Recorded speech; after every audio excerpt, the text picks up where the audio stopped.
Hi, I'm Dr. Allison Alford, and I'm back to talk to you about asking questions and Facework.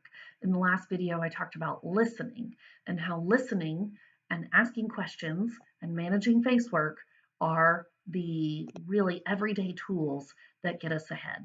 So, first, let's remember conflict is not a dirty word. It is part of every day, it's natural, and you are going to encounter it. In fact, you already do encounter it. So instead of running from it, it's best to have a toolkit and some strategies to address it. Okay, so let's talk about asking questions. One of the best things you can do when someone is talking and you're thinking to yourself, this is weird, or this is crazy, or I can't believe he or she said that. And perhaps our response might be to make a statement or a judgment about what that person is wanting or is saying or is commenting on.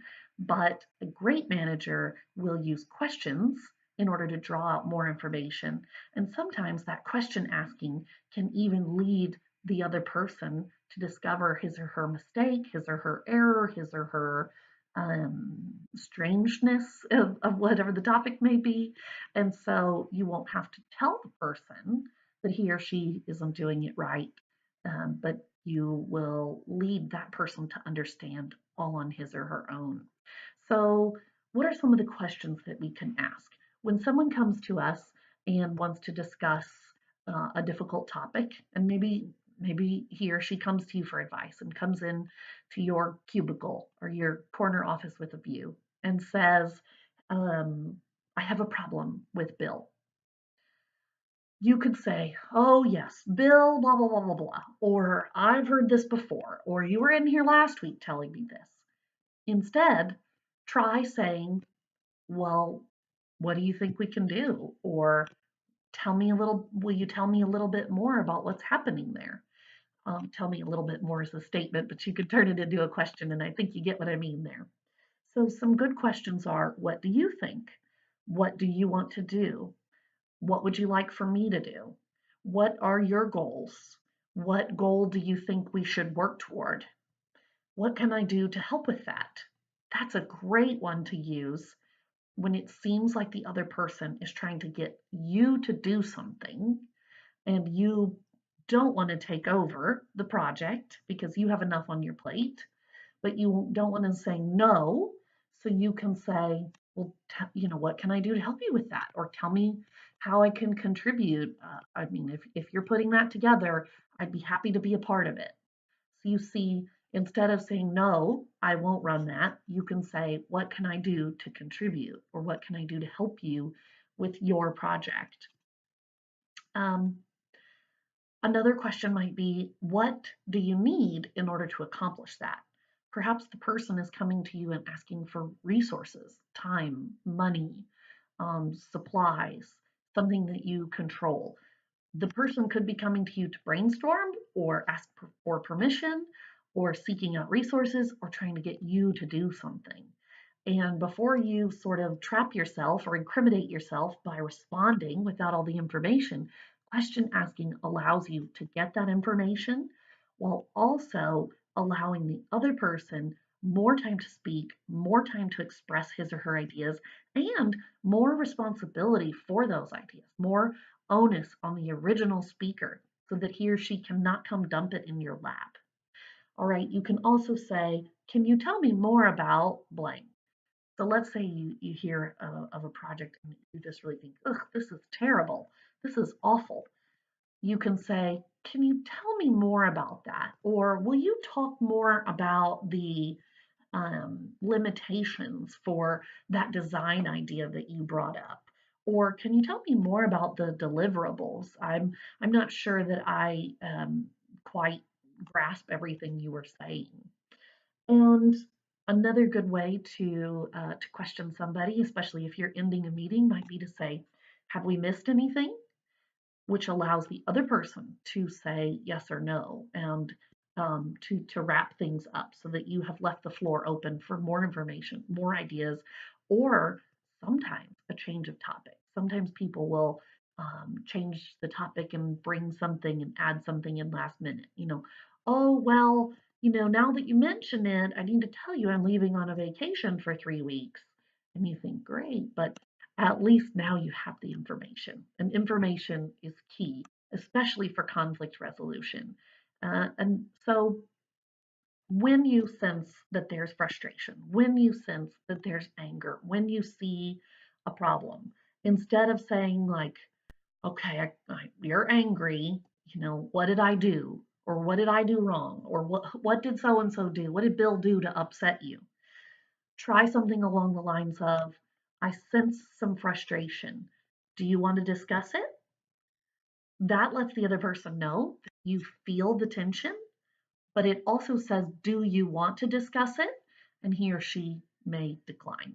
Not everybody is ready to discuss everything right at that moment, but it shows your teammate, your employee, that you are open and willing to discuss it.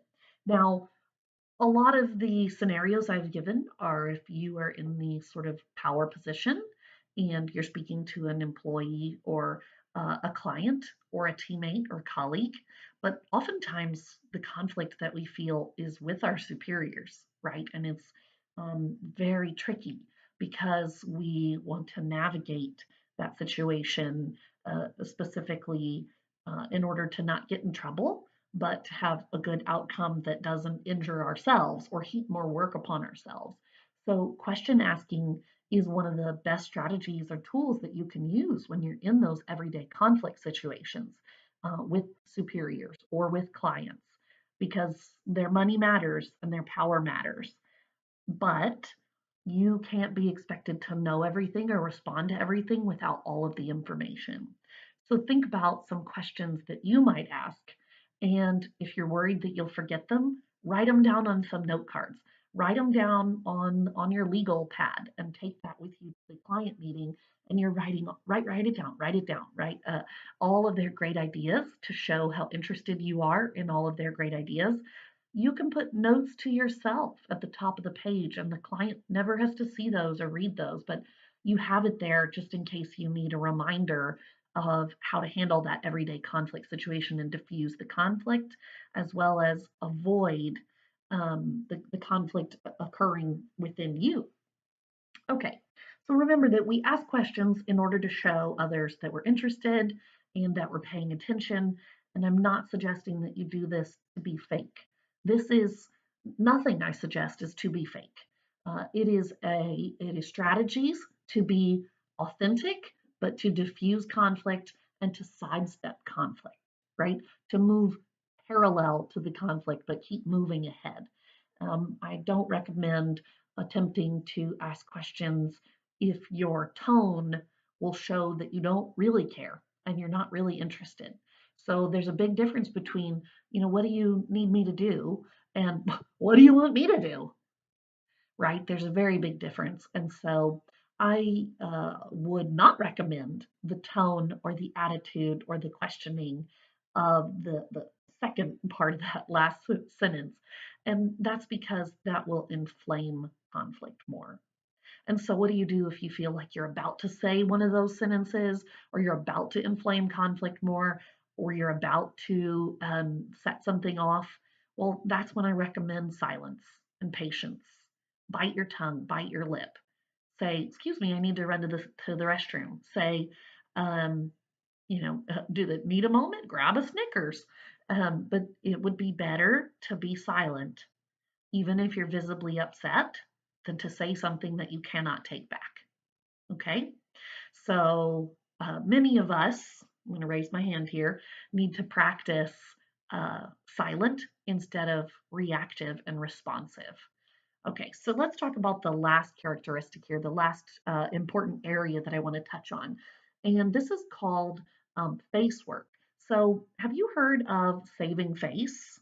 Um, or have you heard of someone being two-faced, right? And you've heard some saving face meaning, well, he was just doing that to save face.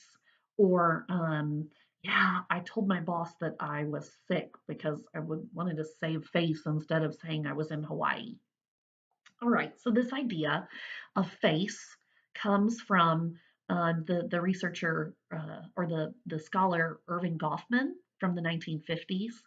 And it's a really cool concept, and it's not actually the on your face, okay? It's not actually the nonverbal communication of your body, but instead, Brown and Levinson in 1987, I'm going to read this to you, they define face as the public self-image that every member of a society wants to claim for himself or herself. So it's an overall sort of image or persona. Okay, and they describe two types of face needs. Face needs. So you have positive face and negative face needs. So individuals want the appreciation and approval of others. That's positive face. And they also want to be unimpeded, free from imposition, meaning independent. That's negative face. So here, positive face and negative face don't mean good or bad. Instead, positive face means the things that people are doing to gain approval. So the things that you might do when your boss is talking and you're annoyed, but you don't want to seem like a bad person, so you go like, "Oh yeah, I've done that too," and you're wanting the other person to respond and appreciate and approve, but you're also managing your boss's face need for approval, for positive face for approval, right? The other part of that negative face is when you want to be independent.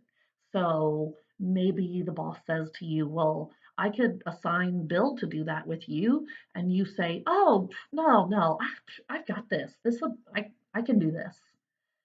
That is you showing or suggesting in your image that you're independent, that you're free, that you don't need help. And your boss may promote or help you with that face need by agreeing and saying, okay, sure. Well, I just said that just in case because I know that you've got so much going on.